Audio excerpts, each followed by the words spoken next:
मेरी प्रधानमंत्री जी से हाथ जोड़ के विनती है, ये एक एक करके जेल में डालने की बजाय आप आम आदमी पार्टी के हम सभी मंत्रियों और सभी एमएलएज को एक साथ जेल में डाल दीजिए। सारी जांच एजेंसीज को बोल दीजिए कि एक साथ सारी जांच कर ले। आप एक एक मंत्री को गिरफ्तार करते हो, इससे जनता के कामों में बाधा होती है। कुछ महीने पहले ही बता दिया था कि केंद्र सरकार सत्येंद्र जैन को एक फर्जी केस में गिरफ्तार करने वाली है। मुझे बहुत ही विश्वसनीय सूत्रों से ये पता चला था। कल उन्हीं सूत्रों से सूचना मिली है कि अगले कुछ दिनों में केंद्र सरकार मनीष सिसोदिया को भी गिरफ्तार करने जा रही है। पता चला है कि केंद्र सरकार ने सभी जांच एजेंसीज को मनीष सिसोदिया के खिलाफ कोई ना कोई फर्जी केस तैयार करने को कहा है। जैसे इन्होंने सत्येंद्र जैन के खिलाफ फर्जी केस किया है, वैसे ये लोग मनीष जी के खिलाफ भी फर्जी केस बना रहे हैं। मनीष सिसोदिया भारत की शिक्षा क्रांति के जनक हैं। आज़ाद भारत के इतिहास के शायद वो सबसे बेहतरीन शिक्षा मंत्री हैं। सरकारी स्कूलों में पहले गरीबों के बच्चों को 3rd क्लास शिक्षा मिलती थी। दिल्ली के सरकारी स्कूलों में 18 लाख बच्चे पढ़ते हैं। इन सभी बच्चों का भविष्य अंधकार में था। मनीष जी ने इन बच्चों को अच्छे और सुनहरी भविष्य की उम्मीद दी है। मनीष जी ने इनके माता पिता की आंखों में चमक दी है। आज मैं उन 18 लाख बच्चों से पूछना चाहता हूं, बच्चों, क्या आपके मनीष सिसोदिया भ्रष्ट हैं? मैं उनके माता पिता से पूछना चाहता हूं कि ये लोग आपके मनीष सिसोदिया को भ्रष्ट कह रहे हैं, आपको क्या लगता है? मनीष सिसोदिया ने ना केवल दिल्ली बल्कि पूरे देश के गरीब बच्चों को उम्मीद दी है कि उनके स्कूल भी बदल सकते हैं। दिल्ली की शिक्षा क्रांति की धमक केवल भारत में ही नहीं, आज पूरी दुनिया में गूंज रही है। पूरी दुनिया के देशों से दिल्ली सरकार के पास निमंत्रण आ रहे हैं, हमें भी हैप्पीनेस क्लास सिखाओ, हमें भी एंटरप्रेन्योरशिप क्लास सिखाओ। मनीष जी ने पूरी दुनिया में भारत का नाम रोशन किया है। ऐसे व्यक्ति को जेल में डालना चाहिए या उन्हें पूरे देश के स्कूलों को ठीक करने की जिम्मेदारी देनी चाहिए?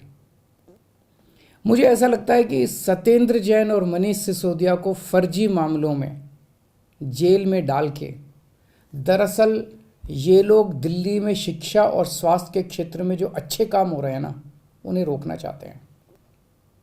पर चिंता मत कीजिए, मैं ऐसा कभी नहीं होने दूंगा। सभी अच्छे काम चलते रहेंगे। मैं हमेशा कहता हूँ, मुझे राजनीति करनी नहीं आती। मनीष को और सत्येंद्र को जेल में डालने के पीछे इन लोगों की क्या राजनीति है, मुझे नहीं पता, मुझे समझ नहीं आता। मुझे केवल ये पता है कि मनीष और सत्येंद्र जैसे लोगों को जेल में डालने से केवल देश का नुकसान है।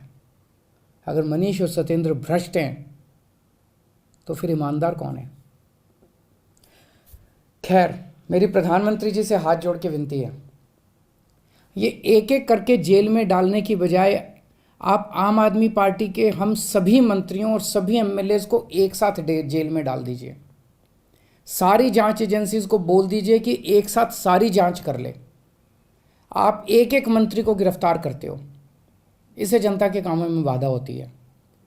अब सत्येंद्र जैन जी दिल्ली में कई और नए मोहल्ला क्लिनिक बनवा रहे थे। वो दिल्ली में पानी और बढ़ाने के लिए कई नए प्रोजेक्ट्स पे काम कर रहे थे, यमुना की सफाई पे काम कर रहे थे। अब वो सारे प्रोजेक्ट्स धीमे पड़ जाएंगे। जिस केस में उन्हें गिरफ्तार किया है आपने, उसकी जांच पहले ही सीबीआई और इनकम टैक्स वाले कर चुके हैं, उन्हें कुछ नहीं मिला क्योंकि केस तो फर्जी है, उसमें कुछ है ही नहीं। अब उसी केस की दोबारा जांच ईडी कर रही है। एक एक केस को कई कई साल तक अलग अलग एजेंसी बस जांच ही करते रहेंगे क्या? तो फिर जनता का काम कब करेंगे हम लोग? इसलिए मेरी आपसे विनती है, हम सबको एक साथ गिरफ्तार कर लो, एक साथ सारी जांच एजेंसी से हमारी सबकी जांच करवा लो, जितनी रेड करनी है रेड कर लो, एक साथ कर लो, ताकि उसके बाद हम काम कर सकें। हमें राजनीति समझ नहीं आती। कुछ लोग कहते हैं ये हिमाचल के चुनाव की वजह से किया जा रहा है, कुछ लोग कहते हैं ये पंजाब चुनाव के नतीजों का बदला लिया जा रहा है। हमें नहीं पता क्या कारण है।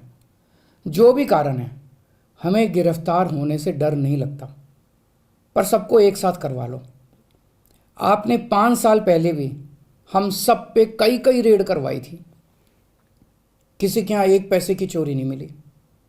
हमारे 20 से ज़्यादा एमएलए को गिरफ्तार किया गया, सारे के सारे कोर्ट से छूट के आ गए। सब मामलों में कोर्ट ने जांच एजेंसियों को खूब डांटा कि क्या कर रहे हो। आज हम हर जगह गर्व के साथ मजाक में कहते हैं कि हम सब लोग मोदी जी से ईमानदारी का सर्टिफिकेट लेके आए हैं। अब फिर से ये जेल जेल का गेम शुरू हो गया। तो हमारी आपसे हाथ जोड़ के बस एक विनती है, हम सबको एक साथ गिरफ्तार करके सारी जांच करवा लीजिए। मुझे पूरा विश्वास है एक बार फिर से हम आपसे देश की सबसे ईमानदार और देशभक्त पार्टी का सर्टिफिकेट लेके जाएंगे। जय हिंद।